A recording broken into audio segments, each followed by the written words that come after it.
Today, we're in the basement with Bubba. Today, what I'd like to show you retirees, DIY retirees, how to save money.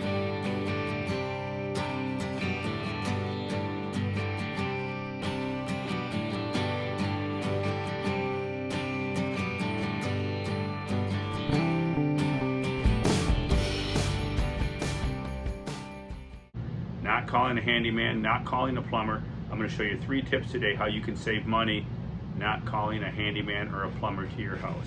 Household tips you can do around the house.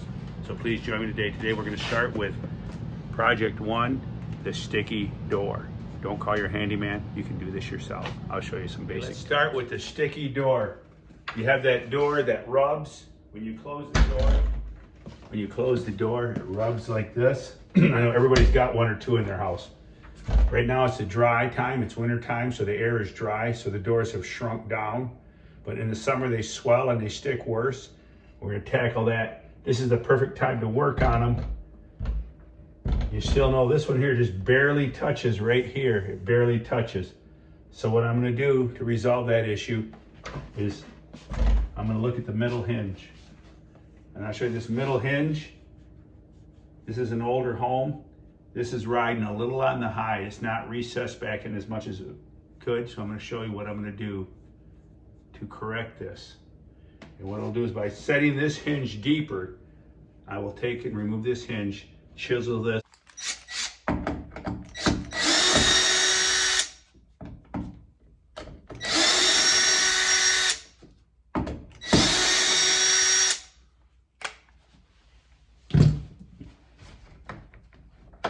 All right, we'll pop this hinge loose right here, removing the screws, and I'm gonna set this a little bit deeper.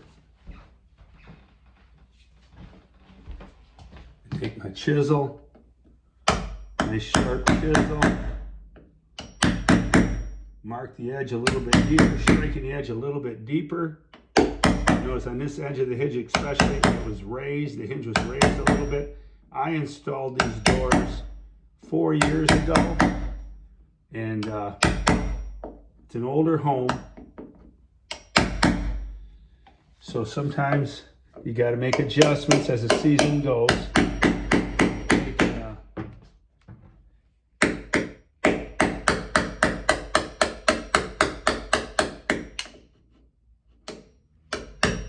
Don't take a lot, just get a little bit off of there and draw that hinge in a little bit. You'll be amazed at how that'll take the rub out of the door. It'll take that rub on the other side. The top seemed to be fine. It was mostly on this side of the hinge. Now placing the hinge back down, I can feel right here that it's no longer sticking up. It was slightly raised. And then we'll put the hinges back in. If you're trying to move it a lot, you could always use a longer hinge. I would use a longer screw. It's a nice 2 or 3 inch long screw and draw that in at the stud.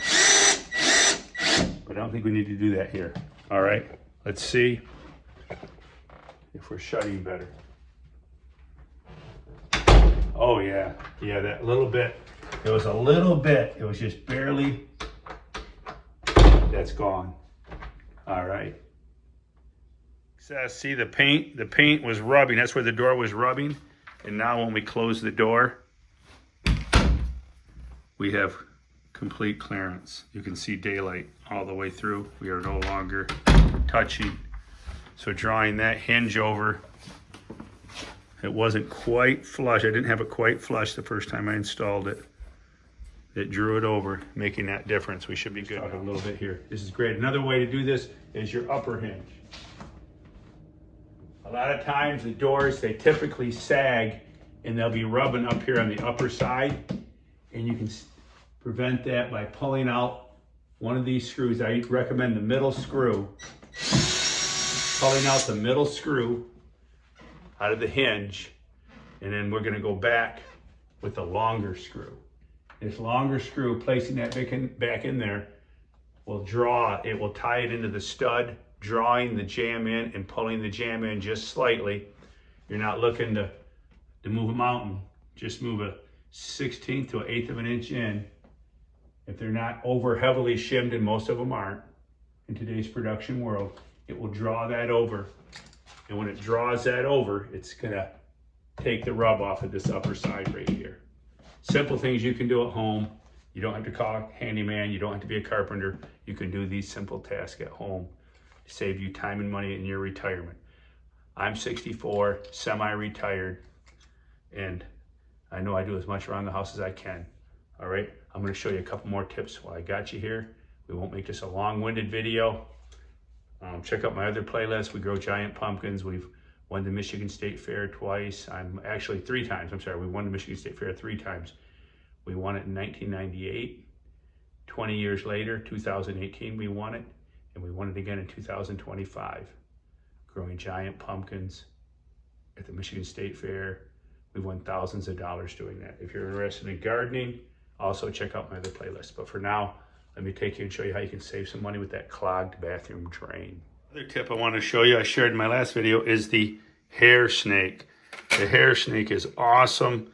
A lot of times I go into people's homes and they tell me they got slow drains, and it's just like, I got slow drains. I don't know why. They're calling a plumber. Don't call a plumber. All you need is the hair snake. You can use this in the sink. You can use this in the bathtub. It's an awesome tool. You just take it simply, run it down the pipe. And a lot of people, I'm sorry not to get personal, but you're hairy. People are hairy, and it ends up in the drains. So you take that and you pull it out, and especially if you have the old linkage. If you have the linkage rod here, a lot of that'll get caught up in that linkage in there. So you may have to work at this a little bit, but these hair snakes are gold. I love the hair snakes. All right, I still got the video coming why I haven't caulked this shower in 4 years. You can see the grout here starting to fail. I got that video coming soon. We'll talk about that, and I'll show you how to caulk shower. So join me. You can save a lot of money in your retirement years. DIY. DIY. Don't call a handyman. One more tip while we're in the bathroom. How many of you know what this is? All right. This comes with the faucet, and I always tell my clients, keep this. Tape it under the sink, put it in your drawer, mark it. You want to keep this. I'm going to show you right now what this is. I visit, I turn on their bathroom water. I've had this happen quite often. And they've got like a trickle of water coming out like that. All right. Well, the problem is the aerator. You have an aerator in there, and it's filled with calcium and water deposits. So you have to do is take this key. Now older styles, you'll use a pair of channel locks and simply turn off this, or a pair of pliers. Be careful not to scratch it. But this is more modern here. This is the key, aerator key that you take and you turn this. All right, you turn this around. So we just take the key and we just keep turning. Keep turning. She'll turn a little tricky sometimes, keeping those engaged, the teeth engaged. Once you get it so far, you can use your hand. And you take this out, and what you're going to find inside, and I always recommend put the stopper down in the sink so you don't drop any parts down the drain. I always do that when working on sinks, a little plumber tip. Put the plug in the drain so you don't drop screws and nuts and washers down the drain. All right, so here we go. This should be coming out by now. There we go, there we go. Now in here you're gonna find sediment. Usually you'll find a bunch of sediment, mineral deposits. It's an aerator. These also, you can replace these. You can go to the store and replace these. They're replaceable parts that you can buy new ones if they get so clogged up that you can't clean them. But that will give you your water pressure back. While you got it off, turn the water on, flush it out. You usually find sand and little particles falling out. Flush it out, and then put the aerator back in. This is something simple. I know people, if you've called a plumber to do this, please comment below. Say, hey, yeah, I've called a plumber to do that and it cost me. What did it cost you to have a plumber come do this for you? Simple DIYs that you can save your money for retirement. If you're young, save your money for retirement. If you're older, you can save money in your retirement. We're all looking to save money nowadays. All right, there we go. Very valuable. Tell everybody in the house what this is. Do not throw it away. Tape it. What I recommend, you take it and you tape it You tape it into your medicine cabinet or you tape it underneath and let everybody know what it is. Tell your spouse, do not throw this away. All right, here we go. One more bonus tip before we go. I said 3, but we're gonna do 4 because I've already given you 3. But hey, I had Christmas with my grandkids. I have 9 grandchildren, 1 great grandson, Sterling, and we hung out yesterday, had Christmas together. It was awesome. Greatest joy. I've got more kids coming over tomorrow. We're gonna celebrate with the other kids that couldn't be there. And it's a good time. Jackson's gonna come over, and it's what it's all about. You got your health, family, but saving money. Here's a common thing. You're probably losing air through your front door. What we have here on the front door is a removable seal. I'm gonna show you this. These seals, a lot of people don't realize, are removable. You can remove them when you paint, and you can remove them. One thing I don't like about them right now is the quality. Look at that. Look at the quality. That's cracked. That's only 3 to 4 years old. In fact, I think it's 3 to 4 years old. I did most of the work on this house. That's already cracked in that little bit of time. That's crazy. But these seals come out, folks. You can take, and you take I'm using a chisel here, and carefully remove the seal. You can buy replaceable ones at the lumber yard and replace these. You're probably losing air infiltration, the old cracked seals. I know on this one here, I'll show you. We'll take this down, and I'll show you. It's come apart here. Maybe I'll make a better clip. Yes, these seals pull out. So the tug and groove deal there fits right in. You can buy them at the store. Most stores have them. Lumber yards, hardwares. But look at this, 3-4 years already falling apart. It's really disappointing. The quality they're doing today, the manufacturing quality. This is already, look what it looks like in 3 to 4 years. I hate to go buy another one. I guess we got to replace these every 3 to 4 years. I guess that's the deal. Or try to find a better quality. So here in the upper hinge, I have that long screw. I use a deck screw to draw this over and give it.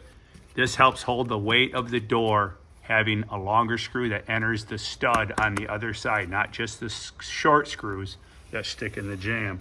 Same thing here. I have a longer screw in here, helping support the door. All right, for a better shut. So you don't have that sag rubbing over here. If you're rubbing over here, it's sagged, your reveal is greater here than at that end. You need the screw in the upper hinge. I want to thank you for joining me today. If you notice, I got a fat lip here. I was working on some stuff yesterday with the drill, and I smacked myself in the lips with a little chunk of wood. And I'm just like, I told my wife, I said, it's amazing. I still have all my fingers after 45, 50 years of construction work. But hey, join us for other things. We grow giant pumpkins. We have pumpkin seeds at the website where my seeds, the genetics are so good. We've been growing these now for almost 30 years. The seeds are so good that if you want to grow them, don't buy a pack of seeds off the shelf at the big box store. Buy them off my website. I got seeds for as low as $15, $20 a package. And those are champion genetics that you're not going to find in commercial seeds that are grown out in a commercial field. All right. Join us for that. We got giant tomato seeds, squash gourd. It's fun. It's like Christmas to a child. The suspense, the anticipation of growing giant vegetables. Big Halloween pumpkin like this on your porch for the grandkids. All right. So join us. Thank you today. I hope this helped you save some money in your retirement. And join us some more for more videos, home improvements, fishing with the grandkids, in the garden this summer. Thank you. Thank you very much.